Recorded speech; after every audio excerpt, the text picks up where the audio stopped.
കുട്ടികളെ, അക്ഷരജാലത്തിലേക്ക് ഏവർക്കും സ്വാഗതം. നമ്മൾ ഹയർ സെക്കൻഡറി +2 ക്ലാസ്സുകളിലെ മലയാളം ടെക്സ്റ്റ് ബുക്കിലെ 2ാമത്തെ അധ്യായം പ്രകാശം ജലം പോലെയാണെന്നുള്ള കഥയാണ് കഴിഞ്ഞ ക്ലാസ്സിൽ പറഞ്ഞുകൊണ്ടിരുന്നത്. കഥയുടെ മുഴുവനായിട്ടില്ല, അതിൻ്റെ അടുത്ത ഭാഗം നമുക്ക് നോക്കാം. അപ്പോൾ എന്തൊക്കെയായിരുന്നു അന്ന് പറഞ്ഞത്? പിന്നെ കുട്ടികൾ ടോട്ടോയും ജോവലും തുഴ വെള്ളം വേണം എന്നാവശ്യപ്പെട്ടു. അച്ഛനമ്മമാർ അത് വാങ്ങിക്കൊടുക്കണോ എന്ന് സംശയിച്ചെങ്കിൽ പിന്നെ വാങ്ങിക്കൊടുത്തു. അതിന് ശേഷമുള്ള കാര്യങ്ങളൊക്കെ നിങ്ങളുടെ ഓർമ്മയിലുണ്ടല്ലോ കഥ. അപ്പോൾ അതിന് ശേഷം അവർ പ്രകാശമുള്ളൊരു ബൾബ് പൊട്ടിച്ച് മുങ്ങൽ സാമഗ്രികൾ ഒക്കെ ഉപയോഗിച്ച് അത് ജലത്തിൽ നീന്തുന്ന പോലെ അല്ലെങ്കിൽ തുഴയുന്ന പോലെ ആ വള്ളം എടുത്ത് തുഴഞ്ഞു എന്നൊക്കെയുള്ള കാര്യങ്ങൾ ബുധനാഴ്ച രാത്രി അച്ഛനമ്മമാർ സിനിമ കാണാൻ പോകുമ്പോൾ കുട്ടികൾ ആ തുഴവള്ളം പുറത്തെടുത്ത് ചെയ്ത കാര്യങ്ങളൊക്കെ നമ്മൾ കണ്ടു. അതിൻ്റെ ബാക്കി ഭാഗങ്ങൾ എന്തൊക്കെയാണെന്ന് നോക്കാം. അങ്ങനെ അടുത്ത ബുധനാഴ്ച അച്ഛനമ്മമാർ സിനിമ കാണാൻ പോയപ്പോൾ അവർ അപ്പാർട്ട്മെന്റ് നിറയെ 12 അടി പൊക്കത്തിൽ പ്രകാശം നിറച്ചു. അവർ ഇരിപ്പിടങ്ങൾക്കും കട്ടിലിനുമൊക്കെ അടിയിൽ ഇണക്കമുള്ള സ്രാവുകളെ പോലെ മുങ്ങിത്തപ്പി. കളഞ്ഞുപോയ വർഷങ്ങളായി ഇരുട്ടിലായിരുന്ന പലതിനെയും അവർ പ്രകാശത്തിന്റെ അടിത്തട്ടിൽ നിന്ന് കണ്ടെടുത്തു. വർഷാവസാനത്തിൽ 2 സഹോദരന്മാരും മാതൃകാ വിദ്യാർത്ഥികളായി വാഴ്ത്തപ്പെട്ടു. പ്രവർത്തന മികവിനുള്ള സർട്ടിഫിക്കറ്റുകൾ നേടുകയും ചെയ്തു. ഇത്തവണ അവർക്കൊന്നും ചോദിക്കേണ്ടി വന്നില്ല. കാരണം എന്താണ് വേണ്ടതെന്ന് അച്ഛനമ്മമാർ ഇങ്ങോട്ട് ചോദിച്ചു. അതാണ് കുട്ടികൾ നല്ല രീതിയിൽ പഠിക്കുകയും അവരുടെ മാതൃകാ വിദ്യാർത്ഥികളായി വാഴ്ത്തപ്പെടുകയും പ്രവർത്തന മികവിനുള്ള സർട്ടിഫിക്കറ്റുകൾ നേടുകയൊക്കെ ചെയ്തപ്പോൾ അച്ഛനമ്മമാർക്ക് മാതാപിതാക്കൾക്ക് സന്തോഷമായി. അപ്പോൾ അവരെന്ത് ചെയ്തു? കുട്ടികളോട് നിങ്ങൾക്ക് ഇനി എന്താണ് വേണ്ടത് എന്ന് അങ്ങോട്ട് ചോദിച്ചു. കുട്ടികൾ ആവശ്യപ്പെടാതെ തന്നെ അച്ഛനും അമ്മയും അങ്ങനെ ചോദിച്ചു. ഇപ്രാവശ്യം അവർക്കൊന്നും ചോദിക്കേണ്ടി വന്നില്ല. കാരണം എന്താണ് വേണ്ടതെന്ന് അച്ഛനമ്മമാർ ഇങ്ങോട്ട് ചോദിച്ചു. എന്നാൽ ഇപ്രാവശ്യം കുട്ടികൾ വളരെ ന്യായമായ ഒരു കാര്യമേ ആവശ്യപ്പെട്ടുള്ളൂ. തങ്ങളുടെ സഹപാഠികൾക്ക് വീട്ടിൽ വെച്ച് ഒരു പാർട്ടി കൊടുക്കണം. അപ്പൊ അതായിരുന്നു കുട്ടികളുടെ ആവശ്യം. തങ്ങളുടെ സഹപാഠികൾക്ക് വീട്ടിൽ വെച്ച് ഒരു പാർട്ടി കൊടുക്കണം. ഇതായിരുന്നു കുട്ടികളുടെ ആവശ്യം. ഭാര്യയും ഒന്നിച്ചിരിക്കുമ്പോൾ പപ്പ സന്തോഷവാനായിരുന്നു. അവർക്ക് പാകത വരുന്നതിന്റെ തെളിവാണിത്, അയാൾ പറഞ്ഞു. അപ്പൊ അച്ഛനും അമ്മയും കുട്ടികളെ കുറിച്ച് ഇരുന്ന് സംസാരിക്കുകയാണ്. അപ്പൊ കുട്ടികൾ ആവശ്യപ്പെട്ട കാര്യത്തെക്കുറിച്ച് അവരെന്താണ് പറഞ്ഞത്? അവർക്ക് പാകത വരുന്നതിന്റെ തെളിവാണിത് എന്ന് അച്ഛൻ അമ്മയോട് പറഞ്ഞു. നിങ്ങളുടെ വാക്കുകൾ സത്യമാകാൻ ദൈവം അനുഗ്രഹിക്കട്ടെ. അത് കേട്ട അമ്മ പറഞ്ഞു. അപ്പൊ ഇതുവരെയാണ് നമ്മൾ കഴിഞ്ഞ ക്ലാസ്സിൽ കഥ എത്തിച്ചത്, അല്ലെങ്കിൽ കഥയുടെ ഭാഗങ്ങൾ ഇതുവരെ വായിച്ച് പറഞ്ഞിട്ടുണ്ടായിരുന്നു ഞാൻ. അതിനുശേഷമുള്ള ഭാഗങ്ങൾ എന്തൊക്കെയാന്ന് നോക്കാം. അടുത്ത ബുധനാഴ്ച അച്ഛനമ്മമാർ പതിവ് പോലെ സിനിമ കാണാൻ പോയപ്പോൾ ഫ്ലാറ്റ് സമുച്ചയത്തിന് വെളിയിലൂടെ നടന്നു പോകുന്ന ആൾക്കാർ ഒരു അത്ഭുത കാഴ്ച കണ്ടു. മരങ്ങൾക്കിടയിൽ മറഞ്ഞു നിൽക്കുന്ന ഒരു വീട്ടിൽ നിന്ന് പ്രകാശത്തിന്റെ ഒരു വെള്ളച്ചാട്ടം. അത് മട്ടുപ്പാവുകൾ നിറഞ്ഞു കവിഞ്ഞ് കെട്ടിടത്തിന്റെ മുൻവശത്തുകൂടി പെരുമഴയായി പെയ്തിറങ്ങി. ഒരു സുവർണ പ്രളയമായി തെരുവിലൂടെ ഒഴുകുന്നു. അകലെ പട്ടണം വരെയുള്ള വഴി പ്രകാശത്തിൽ മുങ്ങി കുളിച്ചു നിൽക്കുന്നു. അപ്പോൾ അടുത്ത ബുധനാഴ്ച അച്ഛനമ്മമാർ സിനിമ കാണാൻ പോയ സമയത്ത് കുട്ടികൾ എന്ത് ചെയ്യുന്നുണ്ട്? ഫ്ലാറ്റ് സമുച്ചയത്തിൽ അടുത്തുള്ള വഴിയിലൂടെ നടന്നു പോയവർ കണ്ടത് ഒരു അത്ഭുത കാഴ്ചയായിരുന്നു. പ്രകാശത്തിന്റെ ഒരു വെള്ളച്ചാട്ടം തന്നെ കണ്ടു എന്നൊക്കെയാ പറഞ്ഞത്. ഒരു സുവർണ പ്രളയമായി തെരുവിലൂടെ അത് ഒഴുകുന്നു. അകലെ പട്ടണം വരെയുള്ള വഴി പ്രകാശത്തിൽ മുങ്ങിക്കുളിച്ചു നിൽക്കുന്നു. അത്യാഹിത സന്ദേശത്തിനു പിറകെ വന്ന തീകെടുത്തലുകാർ 5ാം നിലയിലെ വാതിൽ തകർത്ത് അപ്പാർട്ട്മെന്റിന്റെ മുകൾ തട്ടുവരെ പ്രകാശം നിറഞ്ഞു കവിയുന്നത് കണ്ടു. അപ്പൊ എങ്ങനെയാണ്? അപ്പോ കണ്ട ആളുകൾ എന്ത് ചെയ്യുന്നുണ്ട്? എന്തോ അപകടമാണെന്നുള്ള രീതിയിൽ അത്യാഹിത വിഭാഗത്തിന് സന്ദേശം അയച്ചു. ആ സന്ദേശം കിട്ടിയപ്പോൾ തീകെടുത്തലുകാർ ഫയർഫോഴ്സ് 5ാം നിലയിലെ വാതിൽ തകർത്ത് അപ്പാർട്ട്മെന്റിന്റെ മുകൾ തട്ട് വരെ പ്രകാശം നിറഞ്ഞു കവിയുന്നത് കണ്ടു. സോഫയും പുലിത്തോലിൽ പൊതിഞ്ഞ ചാരുകസേരകളും സ്വീകരണ മുറിയിൽ പല പൊക്കത്തിൽ ഒഴുകി നടക്കുന്നു. ഒന്നാം തരം ഒരു പിയാനോയും കൂട്ടത്തിൽ ഒഴുകുന്നുണ്ടായിരുന്നു. പിയാനോയുടെ പുതപ്പ് പരന്ന ശരീരവും വീതി ചിറകുമുള്ള സുവർണ മത്സ്യത്തെപ്പോലെ പകുതി മുങ്ങി തത്തിപ്പറക്കുന്നുണ്ടായിരുന്നു. വീട്ടുപകരണങ്ങൾ തങ്ങളുടെ കവിതയുടെ നിറവിൽ അടുക്കളയുടെ ആകാശത്ത് സ്വന്തം ചിറകുകൾ വിടർത്തി പറന്നു. വീട്ടുപകരണങ്ങളിലെ കവിത എന്ന ഒരു ചർച്ചയൊക്കെ നടത്തിയിരുന്നല്ലോ അച്ഛനും അമ്മയും മക്കളും കൂടിയൊക്കെ. അപ്പോൾ ആ ആശയം ഇവരുടെ മനസ്സിലുണ്ട്. നൃത്തത്തിനു വേണ്ടി ഇവിടെ നിങ്ങൾ ഓർക്കേണ്ട ഒരു കാര്യം, ഇവിടെയൊക്കെ എന്താണ്, റിയലിസ്റ്റിക് ആയിട്ടല്ല കഥ, മാജിക്കൽ റിയലിസം എന്ന ആശയമാണെന്ന് ഓർക്കുക. നൃത്തത്തിനു വേണ്ടി കുട്ടികൾ ഉപയോഗിച്ചിരുന്ന സംഗീതോപകരണങ്ങൾ അവരുടെ അമ്മയുടെ അക്വേറിയത്തിൽ നിന്ന് സ്വതന്ത്രമായ വർണ്ണ മത്സ്യങ്ങൾക്കൊപ്പം ഒഴുകി നടന്നു. ഉഗ്രപ്രകാശത്തിന്റെ ആ ചതുപ്പു നിലത്തിൽ ജീവനോടെ സന്തോഷത്തോടെ അവശേഷിച്ച ഏക ജീവികൾ ആ മത്സ്യങ്ങൾ മാത്രമായിരുന്നു. കാരണം വെള്ളത്തിൽ നിലനിൽക്കാൻ കഴിയാർക്കാണ്, മത്സ്യങ്ങൾക്ക് മാത്രമാണല്ലോ. അതുകൊണ്ടാണ് അങ്ങനെ പറഞ്ഞത്. ബാത്റൂമിൽ എല്ലാവരുടെയും ടൂത്ത് ബ്രഷുകൾ മമ്മായുടെ കൃത്രിമ പല്ലു സെറ്റിനൊപ്പം ഒഴുകി നടന്നു. പ്രധാന ഉറക്കറയിലെ ടെലിവിഷൻ സെറ്റ് വശം തിരിഞ്ഞൊഴുകുമ്പോൾ ഒരു പാതിരാ പടത്തിന്റെ അവസാന ദൃശ്യങ്ങൾ കാണിച്ചുകൊണ്ടിരുന്നു. അങ്ങനെ ഒരു ബുധനാഴ്ച രാത്രിയിലത്തെ സംഭവമാണ്. അപ്പോൾ അത് ഹാളിന്റെ അങ്ങേ അറ്റത്തായി പ്രകാശത്തിരയിൽ ഒഴുകിക്കൊണ്ട് തുഴ പിടിച്ചുകൊണ്ട് കഷ്ടിച്ച് തീരമണയാൻ വേണ്ടത്ര വായു മാത്രമുള്ള മുഖംമൂടി ധരിച്ച് വള്ളത്തിന്റെ പിൻഭാഗത്ത് ടോട്ടോ ഇരുന്നു. അവൻ വിളക്കുമാടം എവിടെ എന്ന് അന്വേഷിക്കുകയായിരുന്നു. വള്ളത്തിന്റെ അമരത്തിൽ ഒഴുകി നിന്ന ജോവൽ സെക്സ്റ്റന്റിലൂടെ പടിഞ്ഞാറൻ നക്ഷത്രത്തെ തിരയുകയും വീട്ടിൽ മുഴുവനുമായി അവരുടെ 37 സഹപാഠികളും ഒഴുകി നടന്നു. ജറാനിയം ചെടിച്ചട്ടിയിൽ മൂത്രമൊഴിച്ച, സ്കൂളിലെ പാട്ടിന്റെ വരികൾ മാറ്റിപ്പാടി ഹെഡ്മാസ്റ്ററെ കളിയാക്കിയ കുട്ടികൾ ഒരേ സമയത്ത് ഒരുപാട് ലൈറ്റുകൾ പ്രകാശിപ്പിച്ചതുകൊണ്ടാണ് അപ്പാർട്ട്മെന്റിൽ പ്രകാശത്തിന്റെ വെള്ളപ്പൊക്കം ഉണ്ടായത്. സ്ഥലത്തെ എലിമെന്ററി സ്കൂളിലെ 2 ക്ലാസുകളിലുള്ള കുട്ടികളും ആ വെള്ളപ്പൊക്കത്തിൽ മുങ്ങി താണുപോയിരുന്നു. സ്പെയിനിൽ പൊള്ളുന്ന വേനലും മഞ്ഞും കാറ്റുമുള്ള, നദിയോ കടലോ ഇല്ലാത്ത, പ്രകാശത്തിൽ തുഴഞ്ഞു നടക്കുന്ന, ശാസ്ത്രം പോലും സ്വന്തമാക്കാത്ത ആളുകളുള്ള മാഡ്രിഡ് എന്ന പട്ടണത്തിലാണ് ഇത് നടന്നത്. ഇങ്ങനെയാണ് കഥ അവസാനിക്കുന്നത്.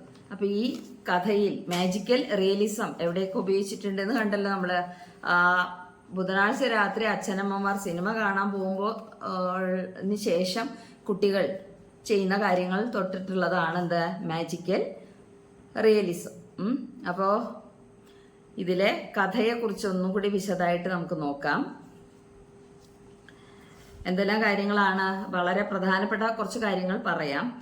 അപ്പോൾ 9 വയസ്സുള്ള ടോട്ടോയും 7 വയസ്സുള്ള ജോവലും ചേർന്ന് എന്താവശ്യപ്പെട്ടു, ക്രിസ്മസ് ആയപ്പോൾ തുഴവള്ളം വേണം എന്നാവശ്യപ്പെട്ടു.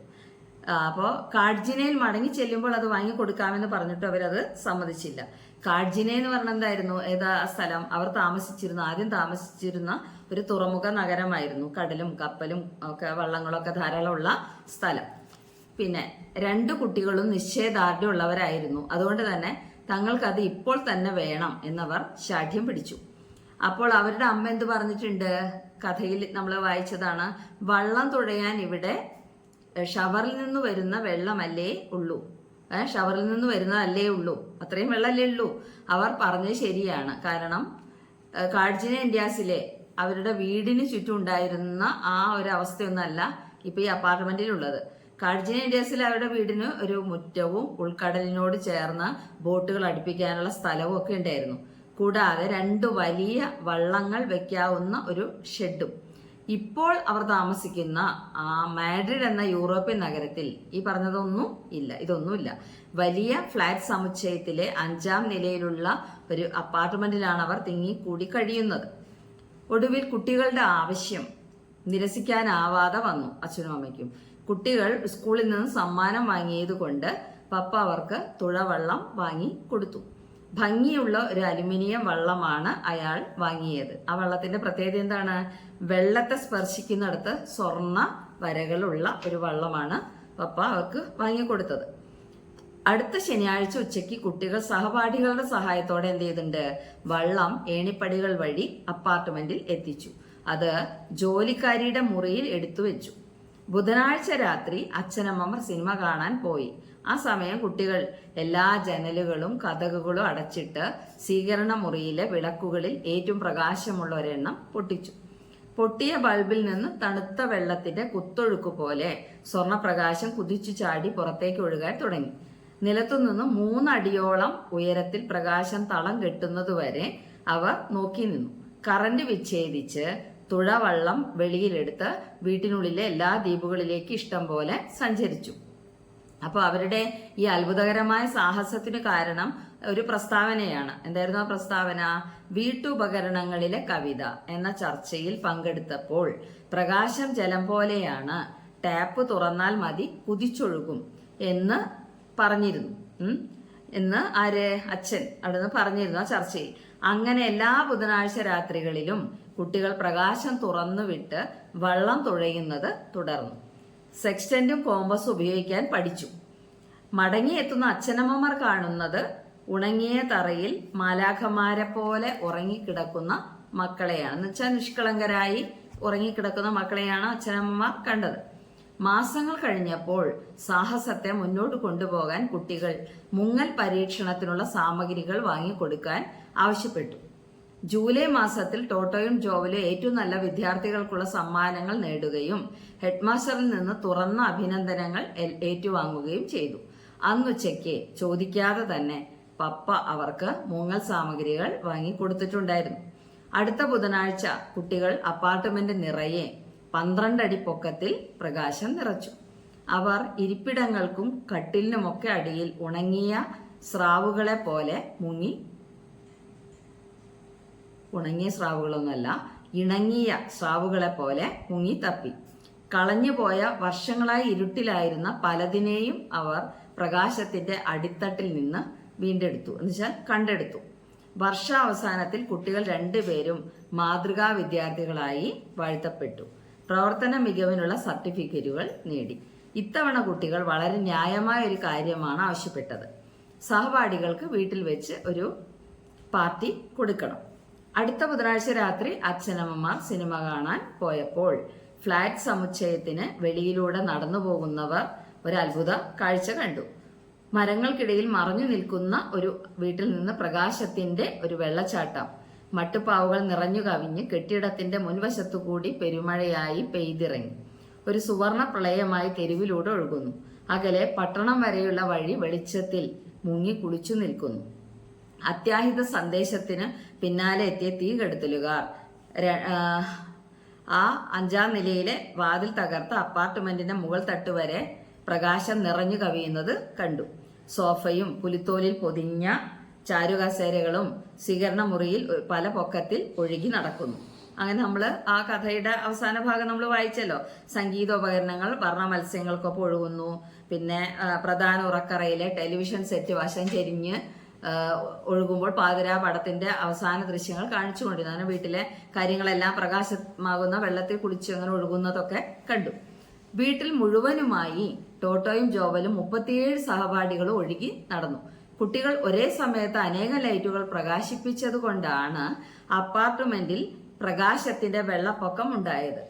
സ്ഥലത്തെ എലിമെന്ററി സ്കൂളിലെ 2 ക്ലാസ്സുകളിലുമുള്ള കുട്ടികളും ആ വെള്ളപ്പൊക്കത്തിൽ മുങ്ങി താണു പോയിരുന്നു. സ്പെയിനിൽ പൊള്ളുന്ന വേനലും മഞ്ഞും കാറ്റുമുള്ള നദിയോ കടലോ ഇല്ലാത്ത പ്രകാശത്തിൽ തുഴഞ്ഞു നടക്കുന്ന ശാസ്ത്രം ഒരിക്കലും സ്വന്തമാക്കാത്ത ആളുകളുള്ള മാഡ്രിഡ് എന്ന പട്ടണത്തിലാണിത് നടന്നത്. ഇതാണ് നമ്മുടെ കഥ. ഇനി ഈ കഥയെ നമുക്കൊന്ന് അപഗ്രഥിക്കാം, എങ്ങനെയൊക്കെയാണെന്ന് നോക്കാം. അപ്പൊ ഒരു തുറമുഖ നഗരത്തെ കുറിച്ചാണ് ആദ്യം പറഞ്ഞത്. എന്ന് വെച്ചാൽ കടലും കപ്പലും വള്ളങ്ങളും ധാരാളമുള്ള ഒരു തുറമുഖ നഗരമാണ് ഏത്? കാഡ്ജിനെ. അവരാദ്യം താമസിച്ച നഗരം.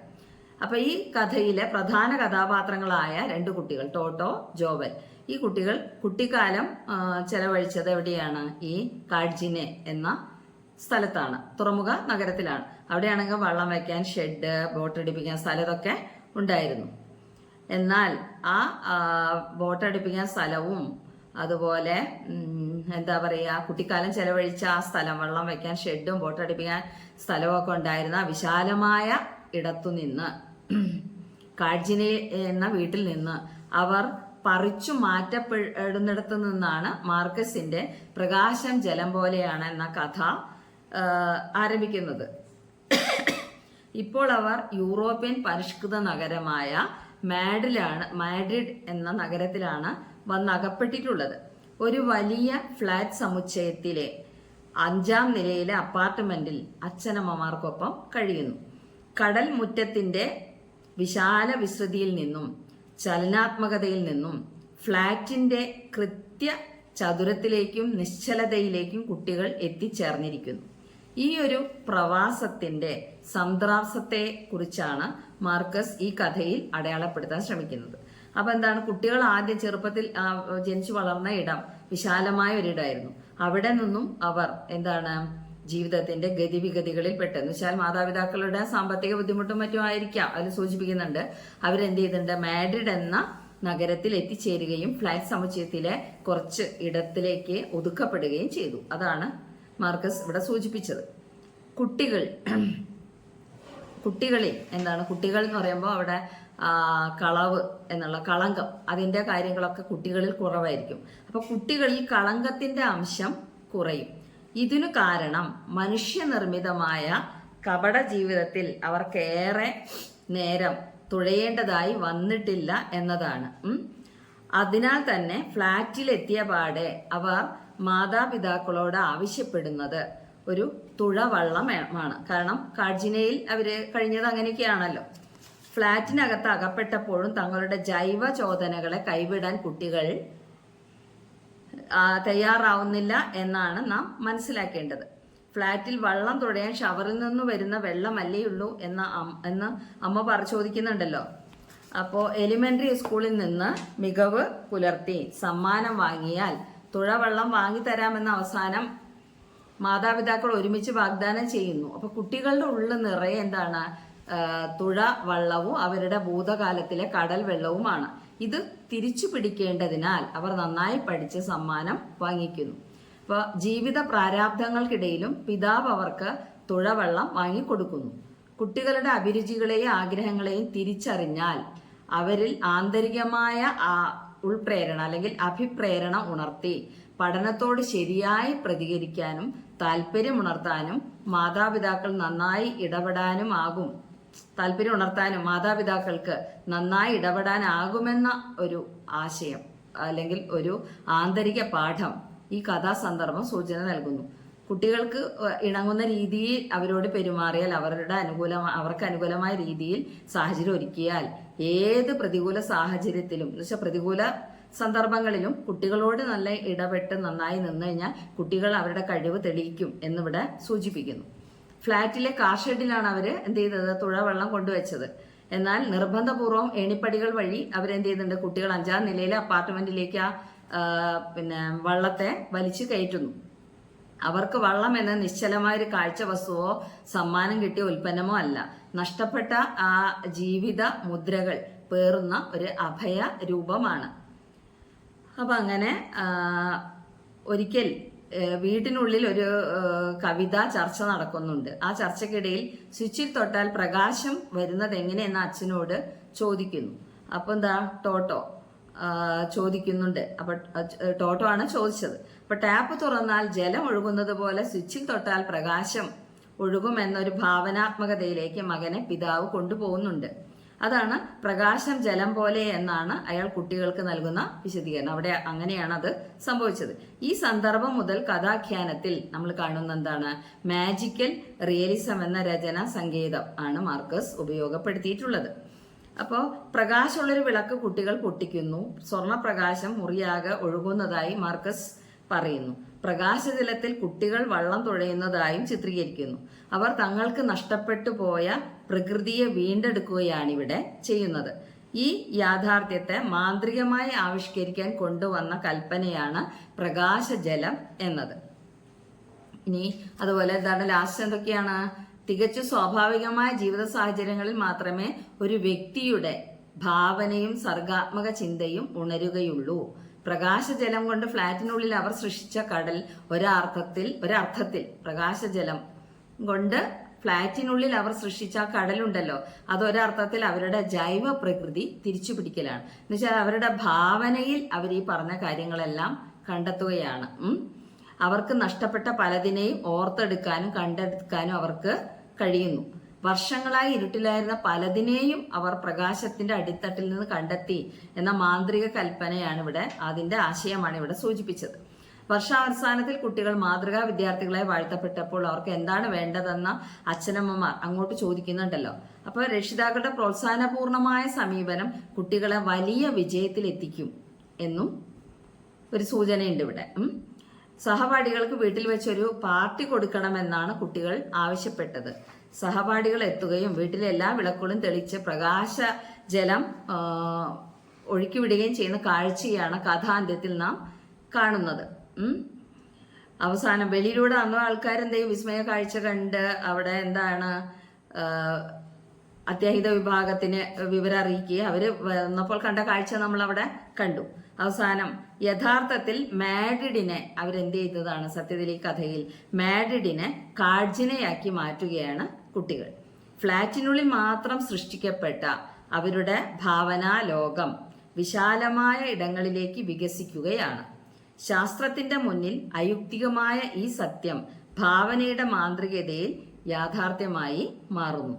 നഷ്ടപ്പെട്ട കാഡ്ജിനയെ മാന്ത്രിക കൽപ്പനയുടെ ബലത്തിൽ കുട്ടികൾ തിരിച്ചു പിടിക്കുന്നിടത്താണ് മാർക്കസ് ഈ കഥ അവസാനിപ്പിക്കുന്നത്. കുറേയൊക്കെ ഭാവനാത്മക ആയ കാര്യങ്ങളാണ്, അത് യഥാർത്ഥത്തിൽ നടന്നതുപോലെ അവതരിപ്പിക്കുകയാണ് ഇവിടെ ചെയ്യുന്നത്.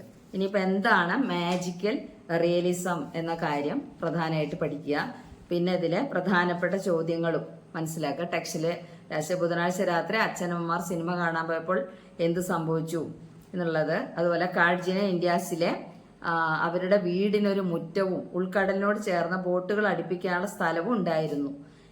ഇവ നഷ്ടപ്പെട്ടതിന്റെ വേദനയും അതിന്റെ വീണ്ടെടുപ്പും മാർക്കസ് ആവിഷ്കരിച്ചത് എങ്ങനെ എന്ന് വിശദമാക്കി എഴുതുക. അത് ആ കാര്യങ്ങളൊക്കെ എഴുതാനുള്ള സംഭവങ്ങൾ പോയിന്റ്സുകളാണ് ഇപ്പം ഞാൻ ലാസ്റ്റ് പറഞ്ഞു തന്നത്. അപ്പോൾ മാജിക്കൽ റിയലിസം എന്ന രചനാ സങ്കേതത്തെ പ്രകാശം ജലം പോലെയാണ് എന്ന രചനയുടെ പ്രമേയ ആവിഷ്കാരത്തിന് മാർക്കസ് പ്രയോജനപ്പെടുത്തിയത് എങ്ങനെ എന്ന് അത് അപഗ്രഥിച്ച് നിരൂപണം തയ്യാറാക്കാനും പറയുന്നുണ്ട്. അപ്പോൾ ക്ലാസ് ആവർത്തിച്ച് കേട്ട് കഴിഞ്ഞാൽ നിങ്ങൾക്കത് ആശയങ്ങളൊക്കെ മനസ്സിലാക്കി എഴുതാൻ പറ്റും. അപ്പോൾ ഈ കഥയുടെ പ്രത്യേകതകൾ വിശദമാക്കിയിട്ട് മാർക്കസിന്റെ രചനാതന്ത്രം ആവിഷ്കരിക്കാനും ഒരു ചോദ്യമുണ്ട്. അതിനെല്ലാറ്റിനും ഉപകരിക്കുന്ന രീതിയിലുള്ള കാര്യങ്ങളാണ് ഇപ്പം ഞാൻ ലാസ്റ്റിലേക്ക് പറഞ്ഞെന്ന കാര്യങ്ങൾ. കഥയുടെ ആ ഒരു ആശയം അപഗ്രഥനം പറഞ്ഞല്ലോ. അപ്പോൾ ഇത്രയും കാര്യങ്ങളൊക്കെ മനസ്സിലാക്കുക. അപ്പോൾ നമ്മളിപ്പോൾ പഠിച്ചത് വിവർത്തനം ആണ് അല്ലേ, ഒരു വിവർത്തന കൃതിയാണിത്. പ്രകാശം ജലം പോലെയാണ്. വിവർത്തനം ചെയ്തത് ചന്ദ്രമതിയാണ്. അപ്പോൾ ചന്ദ്രമതിയെ കുറിച്ചൊക്കെ ഞാൻ തുടക്കത്തിൽ പറഞ്ഞു തന്നിരുന്നു. അപ്പോൾ ഇനി ബാക്കി കാര്യങ്ങളൊക്കെ അടുത്ത ക്ലാസ് അടുത്ത ചാപ്റ്റർ നമുക്ക് നോക്കാം.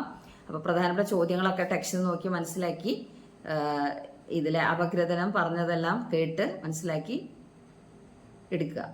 ഇനി മറക്കാതെ എൻ്റെ ഈ ചാനൽ മറ്റേ അക്ഷരജാലം എന്നുള്ളത് എന്ത് ചെയ്യുക, നിങ്ങൾ സബ്സ്ക്രൈബ് ചെയ്യണം. ഇത് കണ്ടിട്ട് കമൻറ്റ് ചെയ്യണം, ഷെയർ ചെയ്യണം.